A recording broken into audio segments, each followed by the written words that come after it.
Olá, amigos. Eu sou José Luiz Tarran, idealizador do Festival Tarrafa Literária, e a gente está trazendo aqui para vocês uma edição extraordinária da Tarrafa, a Tarrafa Express, possibilitada pelo PROAC e pela Lei Aldir Blanc, nesses tempos duríssimos, desafiadores da pandemia.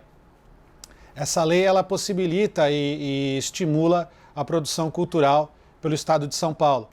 E a gente que adora fazer a Tarrafa, a gente agora está com essa missão prazerosa de convidar 8 autores e autoras, no total de 8 nomes, para conversar com vocês e comigo sobre a sua produção, a sua história dentro do meio literário e dar os bastidores de suas obras, curiosidades, desafios e inspirar também outros leitores e autores. Então é um prazer receber aqui na primeira das nossas mesas o Alessandro Attanes, um pesquisador. Eu vou falar aqui um pouquinho sobre a carreira dele. Jornalista e mestre em História Social pela USP, pela Universidade de São Paulo. Servidor público de Cubatão, atua na assessoria de imprensa da Secretaria de Saúde. E na literatura se propõe ao estudo da sociedade por meio de obras literárias ficcionais. Eu estou com um livro dele que eu adoro aqui, Esquinas do Mundo,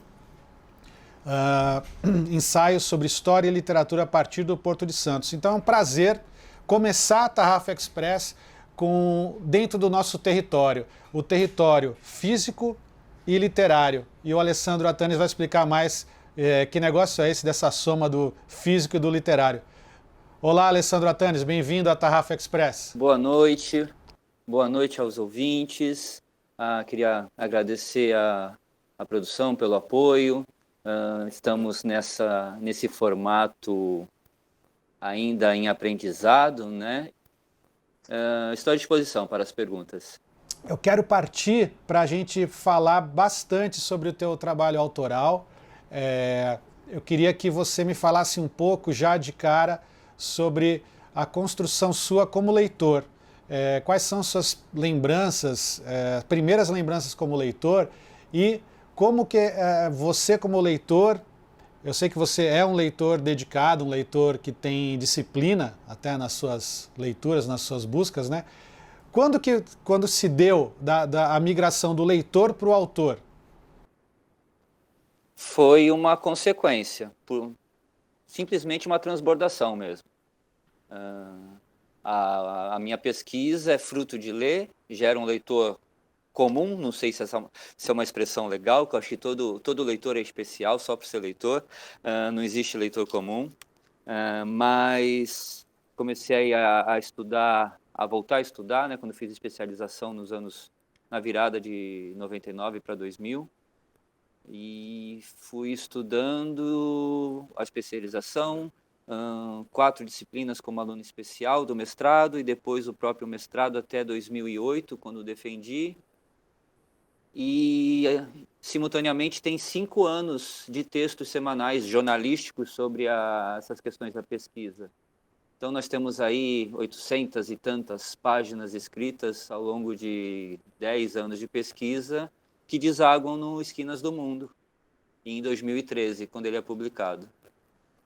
Então, é um acúmulo imenso de pesquisa e produção literária, de pesquisa sobre literatura, que no acúmulo é um transbordamento. Não tem muita disciplina, não. Você disse disciplina, né? Como leitor disciplinado, eu acho que eu sou mais um leitor voraz, acumulativo, e os temas vão se somando e vão me possuindo, e que eles acabam saindo por meio desses ensaios que foram no Esquinas do Mundo. Eu queria explorar mais essa questão do autoral mesmo, né? Esse transbordação, transbordamento, essa analogia, metáfora da água, que é onde a gente também está próximo, né? Aqui na cidade de Santos. Como a cidade, no caso do Esquinas do Mundo, ela vira protagonista. Ela é protagonista? Você acredita a característica geográfica de Santos? Santos é a sua musa? A gente pode dizer dessa forma?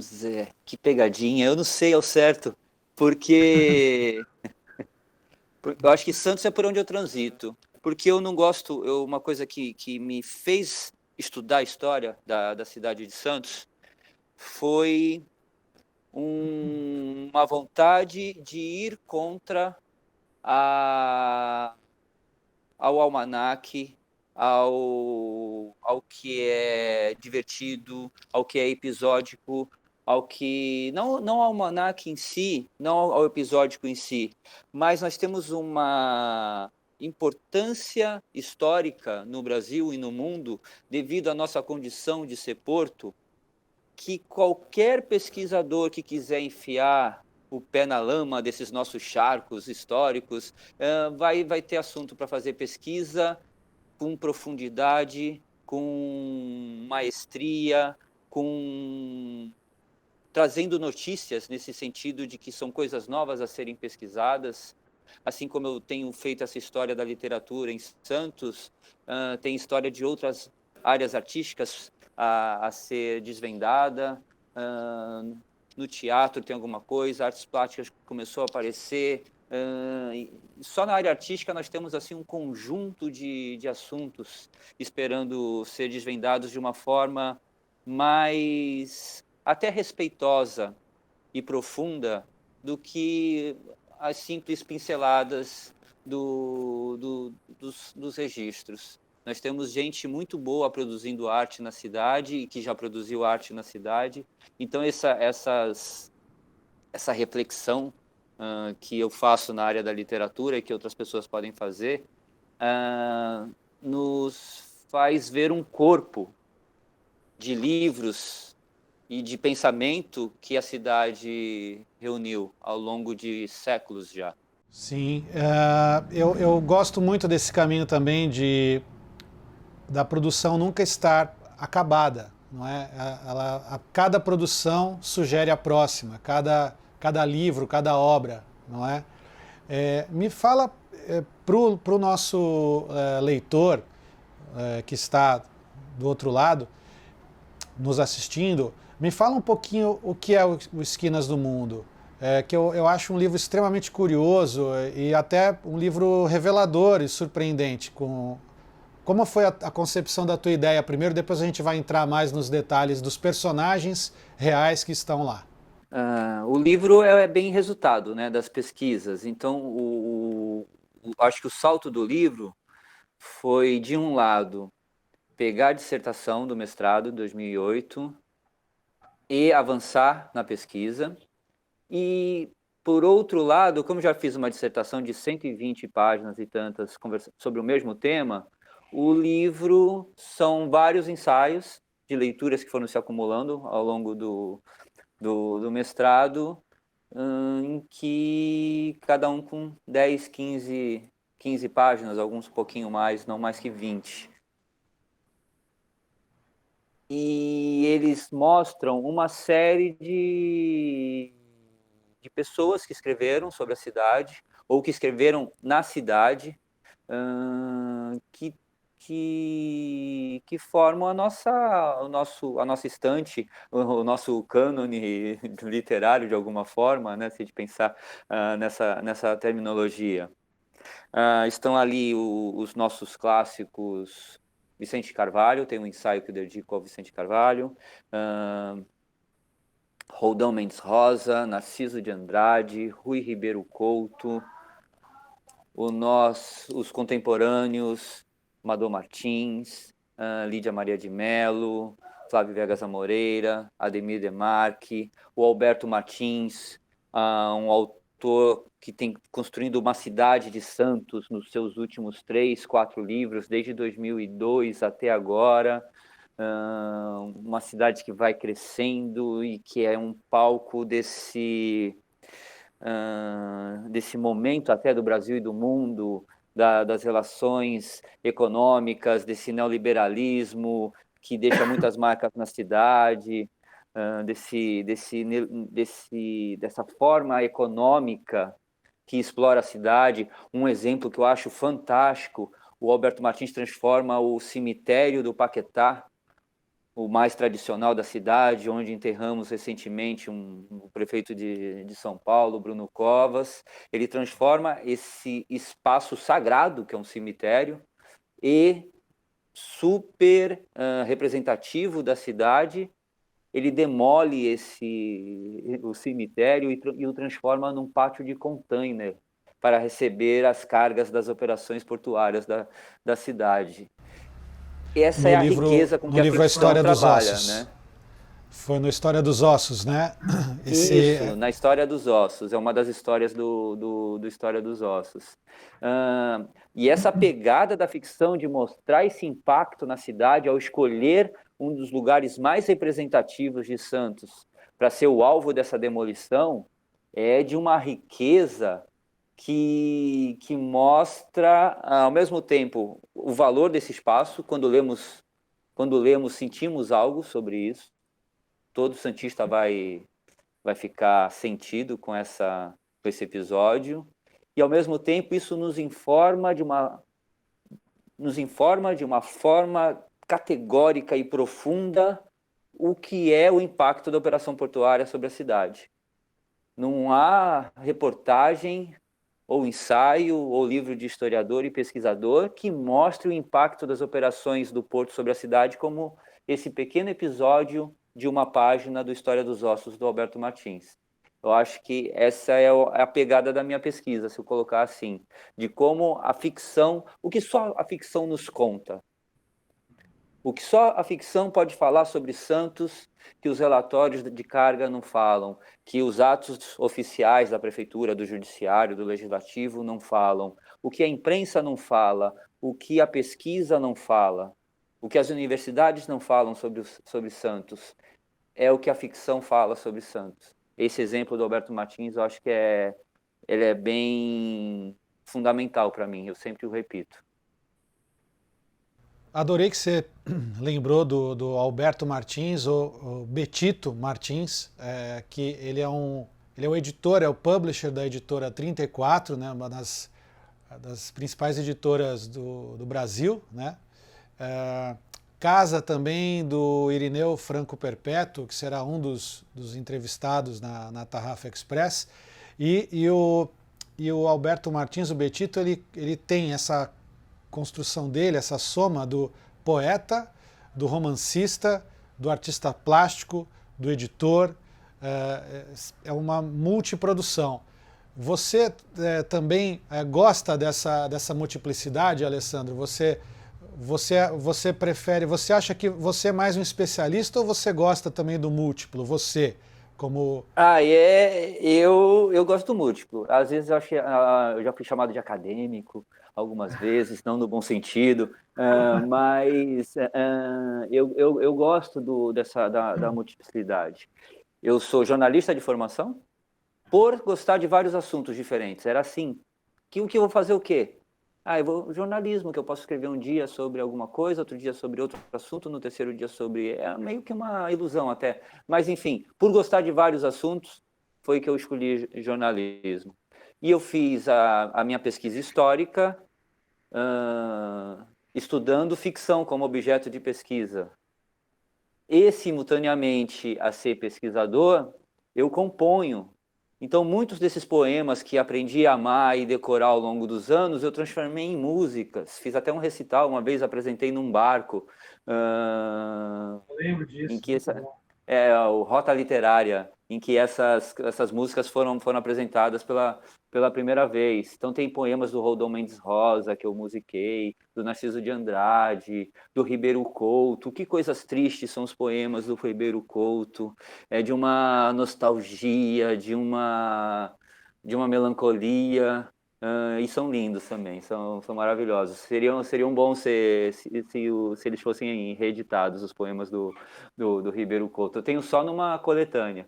Enfim, então eu escrevo sobre esses poemas, eu leio esses poemas, eu faço música sobre esses poemas, e estou sempre com eles na cabeça, tentando bolar alguma coisa. Outro dia eu estava tentando ver se eu conseguia fazer mais uma música de um poema do Ribeiro Couto.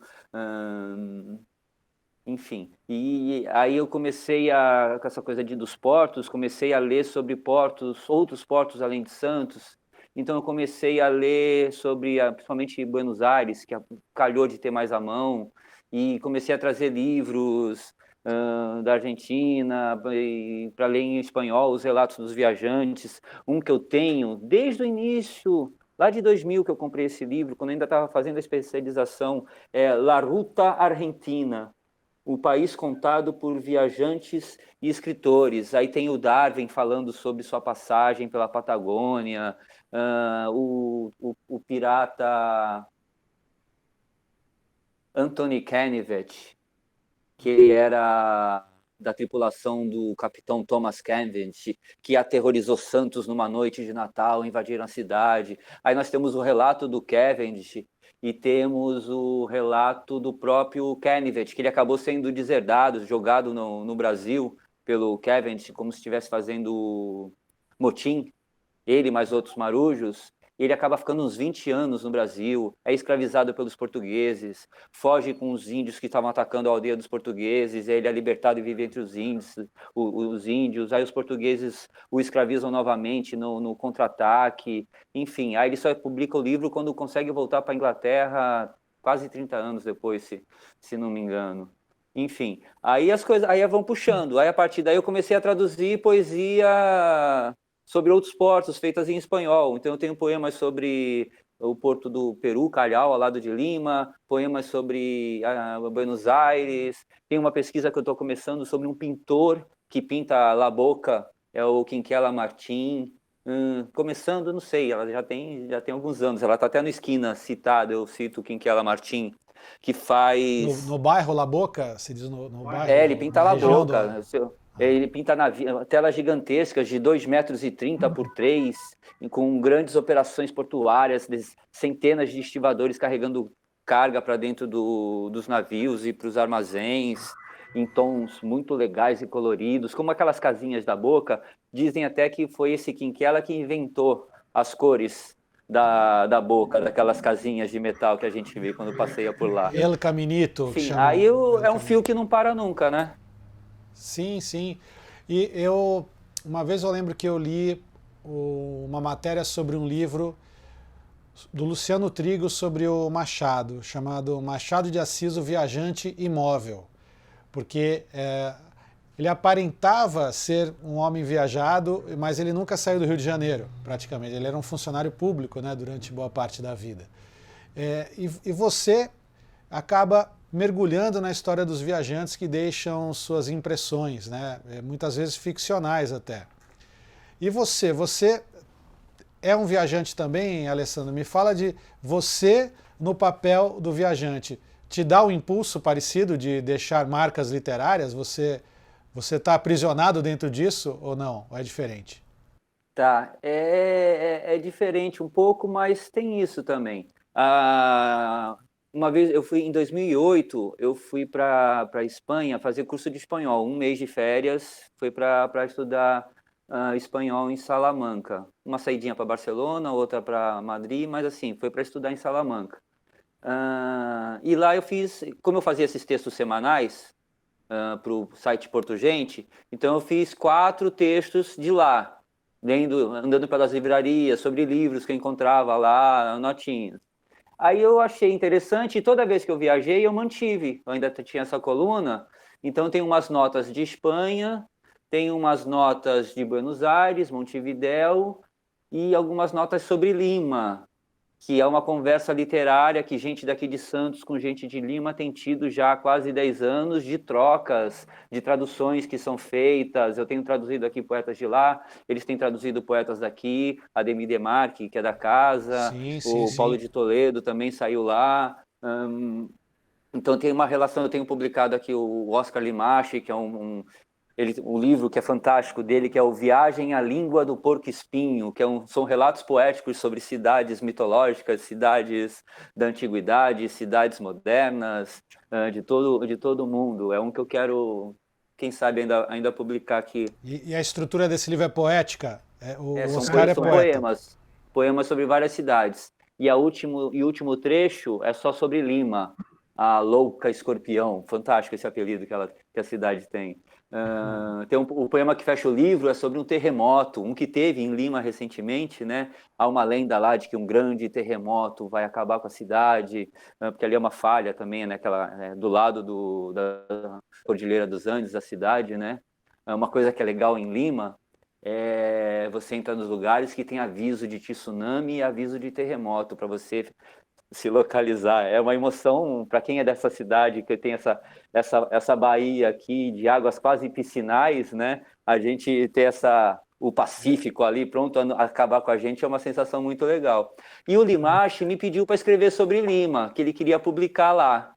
E eu fiz isso. Tem um texto memorialístico, com pinceladas literárias, ficcionais, que eu mandei para ele.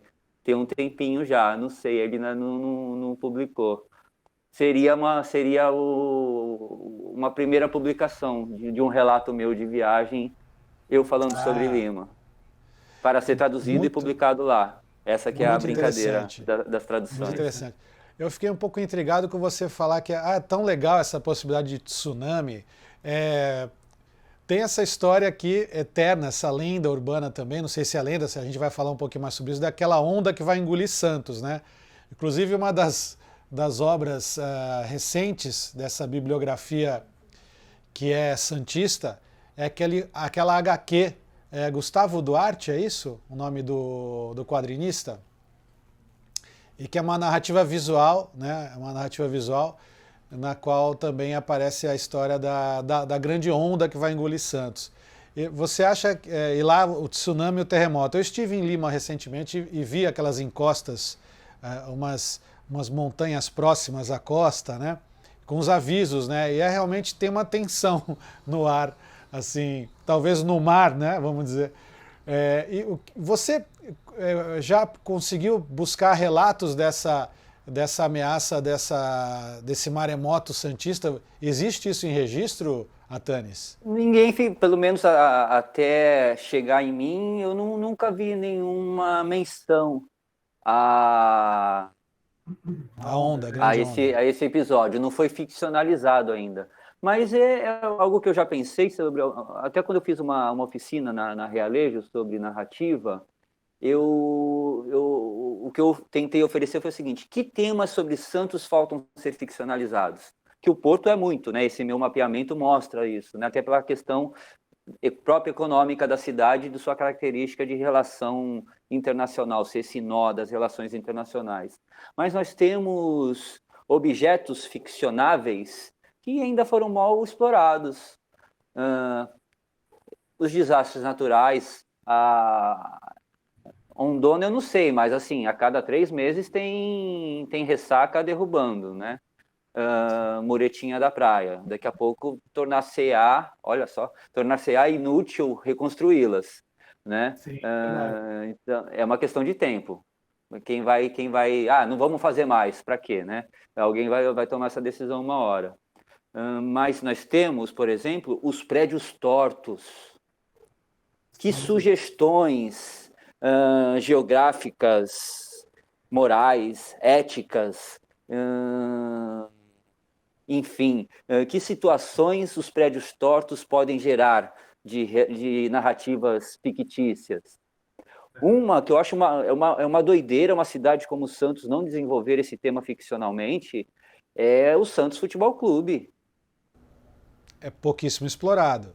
É pouquinho, deve ter alguma coisa. Isso eu acho que você deve até conhecer melhor do que eu, mas assim, nós temos o maior time do mundo nessa cidade e assim, não tem uma história legal, um romance que se passa em torno da Vila Belmiro, de um jogo grande do Santos dos anos 60, enfim, né? Que matéria-prima é essa que nós temos aí para ficcionalizar e foi muito pouco aproveitado, né? Eu acho que, de repente, o Porto acaba sendo um Aleph, acaba sendo um reunidor de todos os olhares, e os ficcionistas acabam não vendo os próprios canais. Nós temos essa cidade cortada por canais, como disse a Amador Martins, né? Eles também são bem narrativos, se forem bem explorados. Mas, enfim. Eu fico imaginando como era viver em Santos antes dos canais também. Quer uma descrição? Quero. Em 1890, alguma coisa assim, um jornal de Liverpool chama Santos de pest hole, buraco pestilento. Ah, que beleza pro Lindo, turismo. Né? Bem inglês, né? Bem elegante, né? Em 1858, chega à cidade um médico alemão, Robert Lallemand. E ele fala assim de Santos, ele fala da fortaleza, ele mostra o navio chegando, né? Ele fala da fortaleza, fala que a cidade é bem conhecida por causa das suas relações econômicas com outros portos, então que ele não vai falar muito da cidade. Fala que tem 7.000 habitantes à época, 1858, fala que a vista do Monte Serrat era enorme, incrível. Né? 7.000 naquela época era enorme a cidade. 7.000 era uma grande cidade. Ele fala que ele vê a cidade do alto do Monte Serrat, e para lembrar as pessoas que a cidade era aquele pedacinho do Monte Serrat, embaixo do Monte Serrat. Não tinha nada para cá, em direção à praia, do Monte Serrat em direção à praia. Em 1858, tudo que tinha de cidade era aquele pedacinho ali. Ela olhava para o porto, né? Ela olhava Isso, em direção ao porto, onde são os armazéns de 1 a 8, do Monte Serrat até aquele pedaço que era a cidade, mais nada. Aí ele fala que do outeiro dá para ver regiões pantanosas, fossas sujas e águas estagnadas. Mas aí eu transcrevi que eu achei tão legal. Aí ele faz assim, mas isso não é nada. A flor da porcaria encontra-se na praia, no cais da cidade. Aqui é realmente de pasmar. Em toda parte imundície, em toda parte fedor, em todos os cantos e recantos, matérias pútridas. É um poeta. É um poeta, não, mas tem ritmo, né? Essa tradução, pelo menos, que fizeram, é muito legal. Esse texto está no Atlas dos Viajantes no Brasil, da Biblioteca Minglin, está online. É um atlas muito legal, que tem os mapinhas dos viajantes por todo o Brasil. Então você pode escolher pelo nome dos viajantes, você pode escolher pelas obras, ou pelos locais que eles visitam, ou pelos temas sobre os quais eles falam. Esse é um material que foi digitalizado a partir dessa construção da Brasiliana, né, da biblioteca na USP, né, que foi feita. E aí tem esse anexo dentro da Biblioteca Minglin, que é o Atlas, em que eles estão começando a digitalizar e colocar em mapas. Então você vê os trajetórios desses viajantes pelo mapa do Brasil. Eu fui na inauguração da biblioteca do Mindlin, após o falecimento dele, não é? Encontrei lá inclusive o Alberto Martins e outras figuras, e essa é um empreendimento, vamos dizer assim, né? Um projeto que valoriza mesmo a memória, o amor à informação, à cultura e aos livros, não é?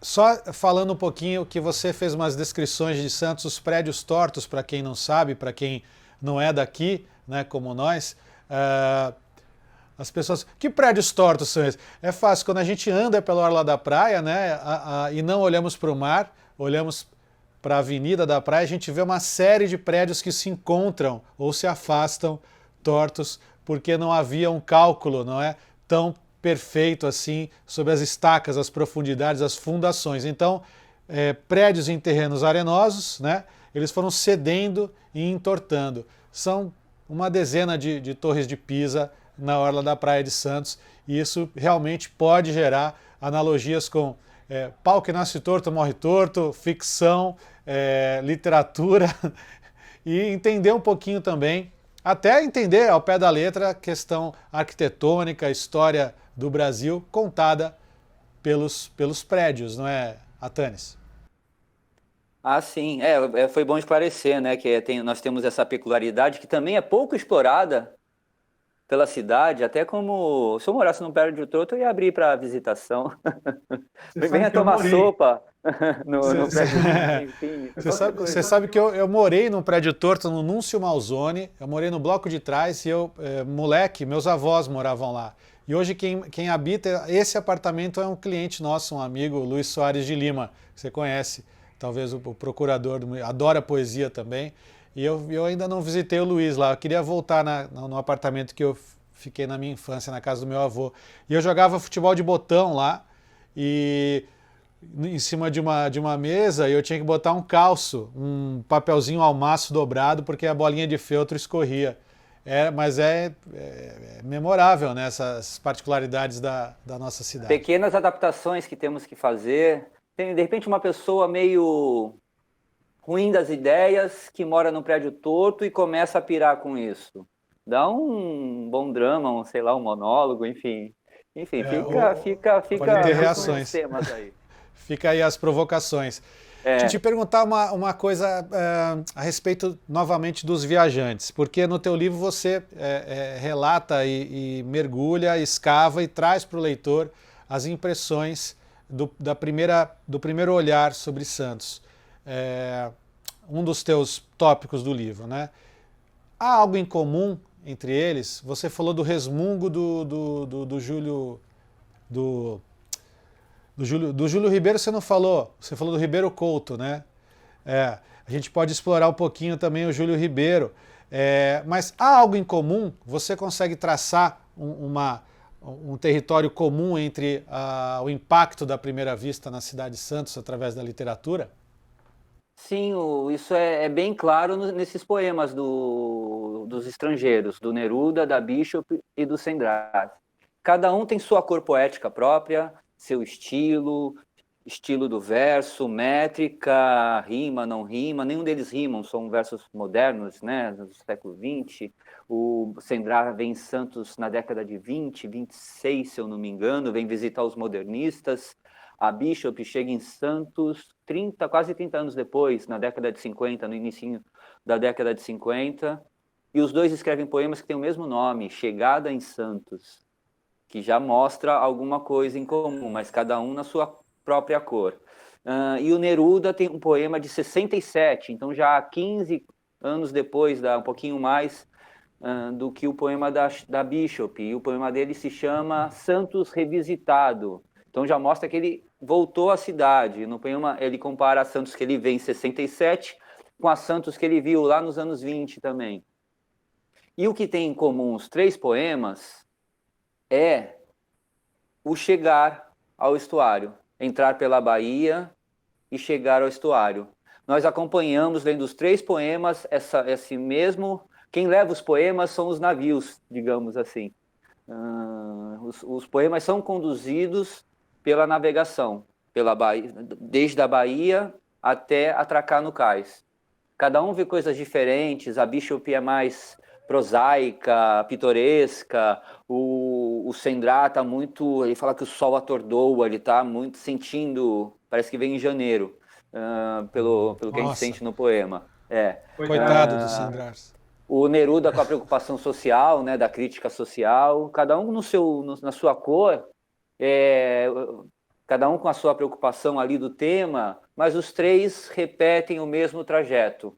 Estamos entrando na Bahia, tem a fortaleza à direita e a cidade, coisas da cidade à esquerda, vegetação dos dois lados, casebres ali, outros casebres lá, desci e pronto, e acaba o poema. A viagem não acaba porque o Neruda ia para São Paulo, a Bishop foi para o Rio, o Sendrath ia visitar também os modernistas em São Paulo, então o poema acaba no desembarque, aí começa uma outra história desses poetas viajantes.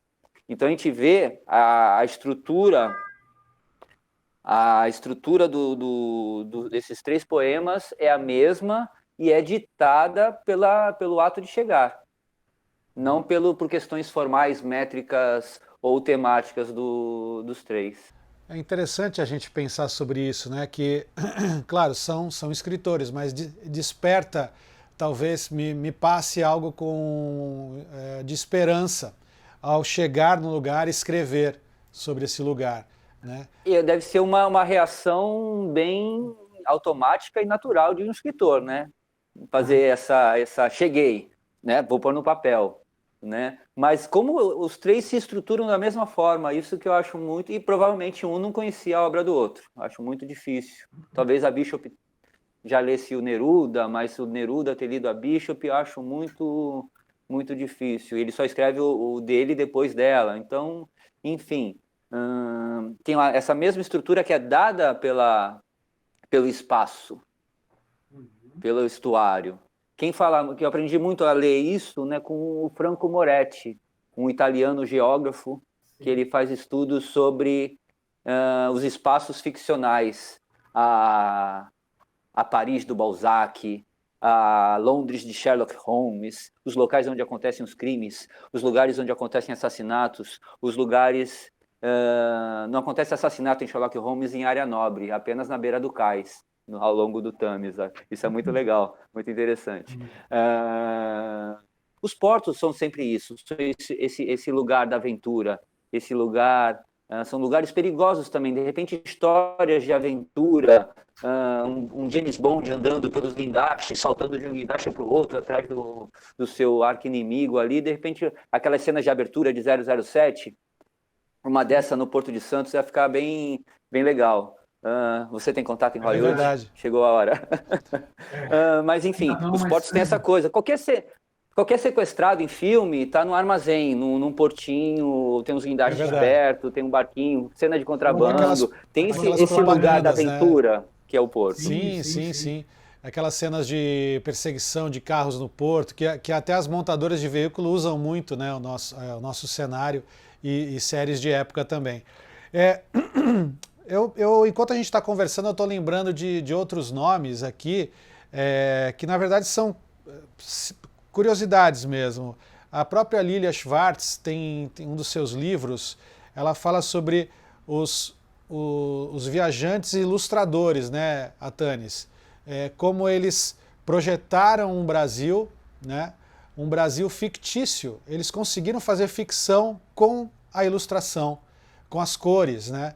É engraçado essa projeção do que o Brasil ele era muito selvagem demais para eles, né? A gente era de mau gosto nas nossas cores, a gente estourava tudo, a gente era muito radical, né? E eu me lembro também aqui, eu não sei se eu não cheguei a ler, mas eu li sobre esse livro O Sonho do Celta, do Mário Vargas Llosa, que fala de um viajante também acho que do século XVIII, um irlandês que esteve no nosso porto, que ele é um dos personagens desse romance histórico do Vargas Llosa, O Sonho do Celta. Você vai perseguindo esses temas também? Sim, eu acho que faz parte da minha pesquisa, eu não sei ainda como resolver isso, citações de santos em obras internacionais. O Sonho do Celta tem quase 400 páginas, e Santos aparece em 2 linhas. Então, assim, o que isso diz sobre a cidade? Aí você precisa já que estamos na era de falar de pesquisa científica, do duplo cego, né, que está na moda, com o negócio da vacina, testagem, não sei o quê, a gente precisa de um duplo cego. Porque só tem 2 linhas no Sonho do Celta. Esse protagonista, esse é um irlandês que é cônsul britânico, a primeira metade do livro se passa no Congo belga. Ele é o cara que faz a denúncia dos maus tratos do Império Belga no Congo, da amputação de pessoas, enfim, aquela desgraça que o imperialismo europeu fez na África.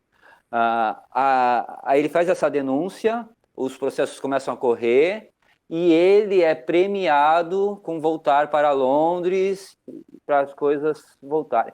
Aí ele acaba essa aventura, que tal ir para a América do Sul, para fazer né? Vamos resolver a situação lá no Congo, vai para a América do Sul. Ele vem para Santos, e fica muito pouco tempo em Santos como cônsul, e dali parte para o Peru, voltamos ao Peru, para a Amazônia peruana, na região extrativista de Seringa, onde os índios são explorados pelas seringueiras, pelas indústrias seringueiras, e ele faz no Peru um documento, como fez no Congo, denunciando internacionalmente a exploração dos indígenas. Em Santos, não tinha nada disso. Ele passava um tédio na cidade. Aí isso faz com que a cidade seja, tem essa menção de 2 linhas. Mas se a gente passar o pente fino, essa cidade que ele está é a mesma cidade que está começando a resolver os problemas sanitários.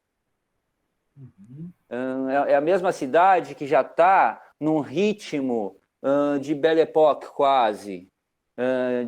Então, os salões estão sendo construídos, a estátua do Martim Afonso vai ser inaugurada em 1908, então já estamos construindo um símbolo do que nós achamos que é essa cidade desde que os portugueses chegaram aqui há 500 anos antes. Então, essa cidade não interessa para ele. Ele veio de Londres, então essa cidade cosmopolita não é para ele cosmopolita. É um lugarzinho que ele está esperando algum trabalho mais empolgante. Quando ele recebe relatos de que o bicho está pegando lá no Peru, é para lá que ele vai. Então mostra o que Santos era naquele momento, de um momento mais calmo. Esse momento aí das matérias pútridas. Já estava ficando com as pessoas morrendo na cidade de febre amarela, de tifo, isso tudo já estava ficando para trás, então ele não tem esse envolvimento de ver um problema grande e se envolver com ele e fazer os seus relatórios para denunciar nos grandes jornais de Londres e da Europa. Eu acho legal essa obra porque ela permite que a gente veja Santos dessa forma, com essa pequena mudancinha que está acontecendo.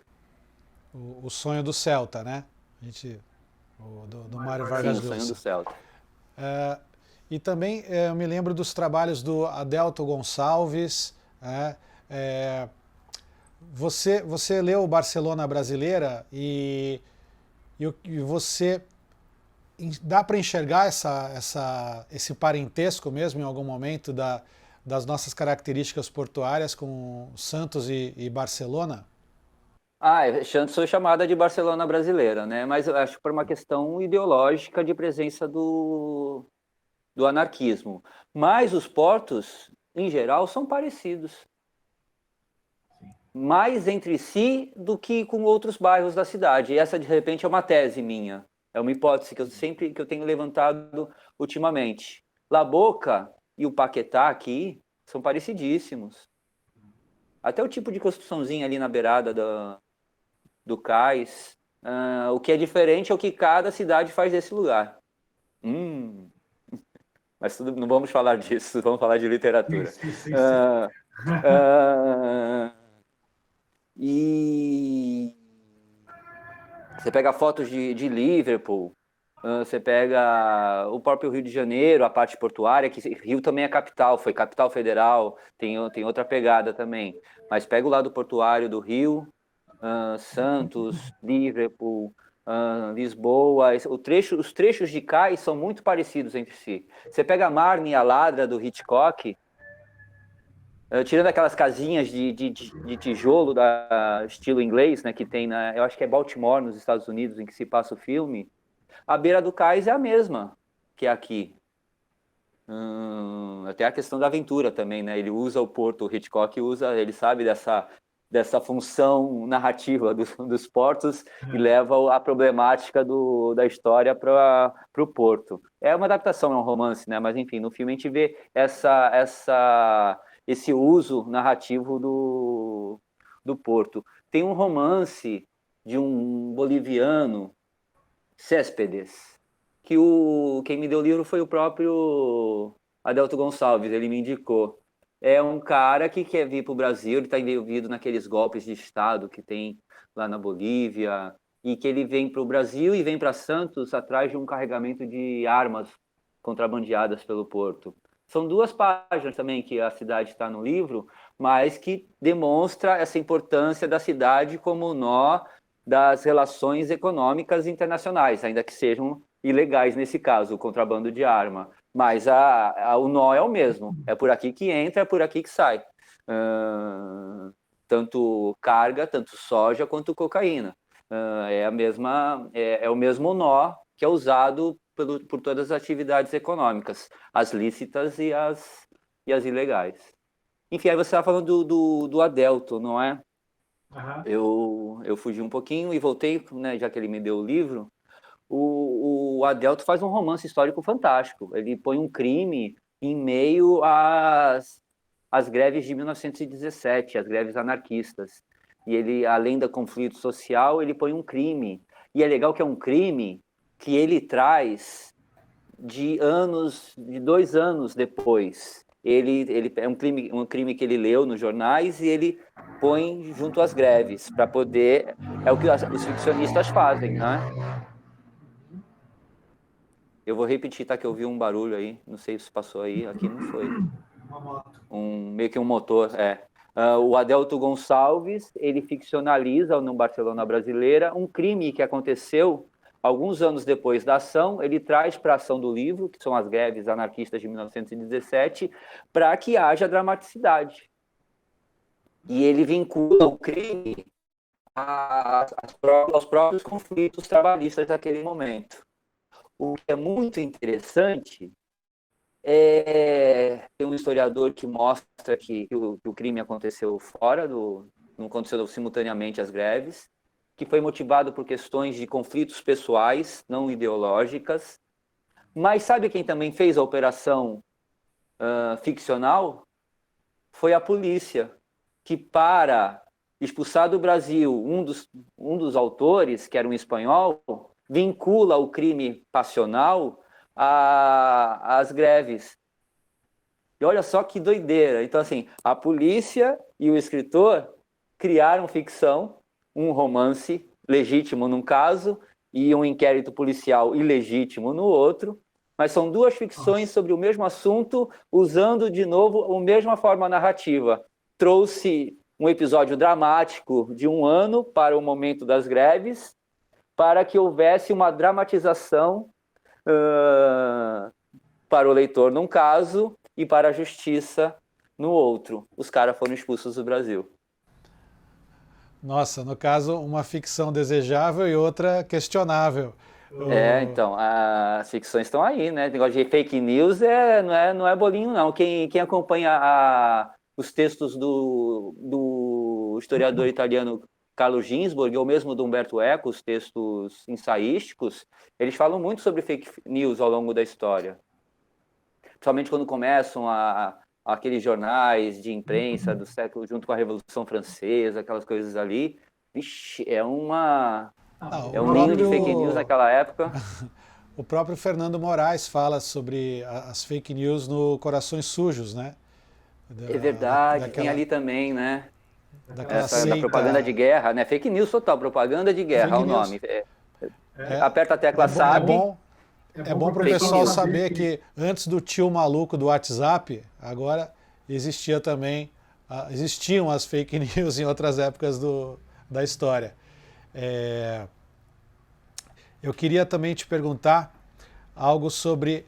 Você falou do porto como elemento narrativo, né? E a cidade que olhava para o porto. Você acha que o porto ele influencia menos hoje a vida na cidade? Ou a gente se esquece, a gente está mais longe dele e isso pode acarretar também numa transformação da pessoa que habita uma cidade portuária como Santos? Eu acho que ele continua nos afetando. E o que mudou são as formas com que nos afeta e quase o impedimento de tomarmos medidas em relação a isso. Pega um poema do Narciso de Andrade, acho que é dos anos 50 para os anos 60, que tem aqueles versos lindos: com tanto navio para partir, minha saudade não sabe onde embarcar. Começa assim o poema dele sobre o Cais de Santos. Só que ali ele fala do passarinho que está no mastro do navio. Então, assim, o narrador está ali no chão do cais, vendo um passarinho. A distância permite. Nenhum poeta hoje vai ver um passarinho no mastro de qualquer navio. que estão todos impedidos de estarem ali no chão. Ele pode até imaginar que um passarinho pouse ali e ponha isso no verso, mas ele não vai ver. Eu acho que usando ver um passarinho como um exemplo, bem poético, né? Eu acho que mostra bem o impacto. A gente pega os poemas do Alberto Martins sobre esse lugar que é o Porto, a palavra que mais tem é ferrugem. Os do Ribeiro Couto, do Narciso de Andrade, do Roldão, o poema feito de adeuses no cais, tem essa coisa até meio portuguesa, né, da nostalgia do Porto, desse espaço da viagem. Nos contemporâneos, isso, no Alberto Martins, é ferrugem, a palavra que mais aparece no livro Cais. De repente até fazer um levantamento realmente estatístico das palavras, tira as preposições e os artigos, vê o que fica ali. Eu acho que ferrugem está entre as 5 mais que aparecem no livro dele. O Ademir Demarque fala em um poema de caco, de vidro na areia. Não tem essa coisa da graça, da nostalgia, das partidas. O Flávio Viegas fala de um livro que se chama Escorbuto. O outro fala de mar alto e biblioteca submergida. Não tem adeus na beira do cais, nesses nomes da virada do século para cá.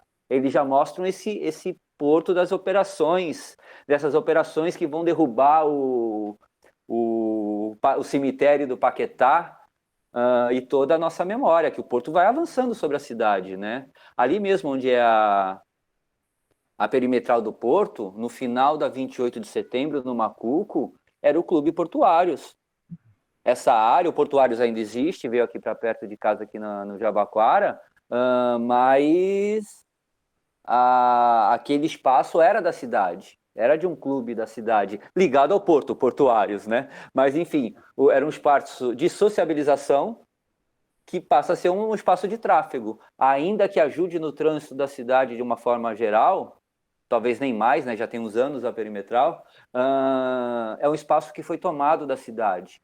A estátua em homenagem ao estivador, enquanto as operações entre as empresas que vão tomando conta pelos contratos de terceirização, a gente vê um porto que vai fazendo assim, né, os lugares, né? A Libra, que era um grande nome até o quê? 1 ano e pouco atrás, 2 anos, sumiu, cheio de pepino nas costas, enfim. Então nós temos esse espaço que é favelizado, o espaço do Porto, né? Uma favela moral, falei. Essa favelização entre os grandes operadores portuários que acaba nos deixando de fora. E a estátua do estivador, em homenagem ao estivador, ao longo dos últimos 15 anos, ela teve dezenas de lugares. Era semi-enxotado de onde estava, porque ali ia virar um lugar de operação portuária, a ser passado por uma dessas operadoras. Então, como a gente vai escrever nostalgia como a gente vai falar de adeus? O que tem é uma operação turística, o pessoal vai lá na ponta da praia para ver navio de final de semana. Não é uma viagem que está acontecendo ali. É legal, é divertido, tem aquela mesa de frios legal lá no naviozão, mas assim, é turismo, não é viagem. Há essa diferença. É um negócio de final de semana, que vai ou uma semana inteira, se for num lugar mais longe, mas não é a viagem que conta ali, e sim a diversão. É um shopping ambulante não, é um shopping navegante com cinema e atrações musicais, e shows, e coisas temáticas. Enfim, não é uma viagem, é um ir para o shopping que flutua. Aí você vai para esse não lugar e fica dentro dele, como se fosse num resort, né? Então, não tem como um desses poetas que eu citei, ou Amador, ou ou um viajante, ou qualquer outro de fora, escrever de uma forma que mostre algum tipo de citação a essa função da viagem. Ela perdeu-se. O espaço da viagem no porto foi tomado pelo aeroporto. A gente viaja, vai para o aeroporto, não vai mais para o porto. O porto a gente faz esse turismo aí, e é só carga e soja e açúcar, no nosso caso aqui, né? Além dos contrabandos que sempre aparecem. Eu fiquei imaginando agora, enquanto você falava da finalização da viagem, um desses habitantes do shopping flutuante escrevendo um poema também, a partir da experiência de comer 7 vezes por dia, e naquela piscina com a água pelando lá. Eu nunca fui num cruzeiro desse, mas talvez por isso eu também noto esse não lugar nessa prática. É um imperativo de diversão, mais do que de viagem, né? Sim, sim, sim. É um não lugar, como você citou, tem até um livro do Marc Augé, né, sobre o tema. E eu tenho mais 2 perguntas para você, que a gente está chegando aqui à reta final da nossa viagem, da nossa navegação conjunta, Atanis. Você acha que cidades de porto estão fadadas a serem cosmopolitas, no caso Santos, pela miscigenação dos nossos avós que vieram pelo mar? Eu acho que sim, mas a gente pode matizar muito esse cosmopolitismo. Ele pode ter várias facetas diferentes. Nós temos um cosmopolitismo ainda, a gente tem ainda gente rodando na cidade, de vez em quando a gente vê gente que é marujo e tudo. Existe um cosmopolitismo de... A gente sabe que passa por aqui as coisas, a gente sabe que a cidade nos afeta, que o porto nos afeta, né? A gente não tem como levantar a janelinha do cheiro de bosta de carga viva, como aconteceu há alguns anos, há 2, 3 anos, talvez um pouquinho mais. Ou aquele cheiro de bagaço de laranja. Nós não temos como subir o vidro, a redoma, estamos fechados, né?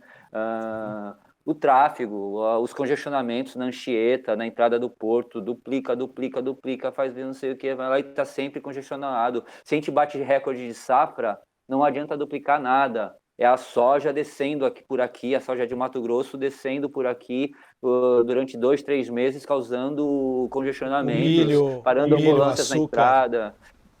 E assim há anos. Então, assim, a gente não tem como fugir do cosmopolitismo. Mas se olhar por esses exemplos que eu dei, que cosmopolitismo é esse? São os restos dele? São o que ficou são as sobras, são as ruínas desse cosmopolitismo que estão aí, porque a gente continua cosmopolita. Santos continua sendo um nó das relações internacionais. Mas parece que a livraria Bazar Paris, que tinha, né, que era famosa na cidade, com livros importados do mundo todo, ou os salões dos espetáculos, esse cosmopolitismo não tem. Tem o do cheiro de bosta de carga viva. Mas é cosmopolitismo, que faz parte desse mesmo cenário. Mas é ótima essa sua lembrança e esses contrastes vindos nos seus aromas e nas suas histórias do Porto. E minha última pergunta, eu vou fazer essa pergunta para todos os convidados, Atanis, e você vai falar de bate-pronto o que tiver à cabeça, mas você tem que ser craque nessa resposta. Vamos lá. Qual o título de um livro escrito por você, um livro seu, escrito durante a pandemia? Olha só, você me pegou.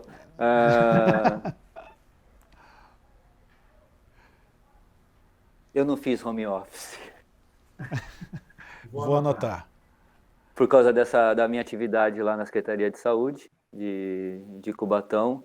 Eu tenho muito orgulho, se me permite fechar assim, de ser o coadjuvante, apoiando o pessoal lá, fazendo material, fazendo a parte jornalística, com os números, atendendo a imprensa, fazendo a mediação lá. Tenho muito orgulho de ser o coadjuvante lá, de estar apoiando a equipe técnica da Secretaria de Saúde lá de Cubatão nesse momento. E agora estou de férias, estamos conversando aqui, então vou curtir o mês de agosto de férias. Aí eu vou fazer meu home office, terão as férias agora, em agosto. Perfeito. Agradeço demais. Acho que é importante você citar essa tua experiência na Secretaria de Saúde de Cubatão. E é um belo título também, o seu futuro livro aqui, o livro fictício dentro da ficção. E agradecer a Alessandro Atanes, primeiro convidado da Tarrafa Express, que hoje, dia 12 de agosto, né, de 2021, vai até o dia 28 de agosto. E queria agradecer mais uma vez vocês e o Atanes aqui na Tarrafa. Um grande abraço, Atanes. Um abração, eu que agradeço. E se pudesse deixar um recado final, quem puder, leia sempre para conhecer nossa cidade o romance Navios Iluminados, de Ranulfo Prata, homenageado na 10ª Tarrafa. É a história mais linda já escrita sobre a cidade de Santos. Um abração. Valeu. Navios Iluminados, Ranulfo Prata, editora da USP, EDUSP. Abração, obrigado. Até.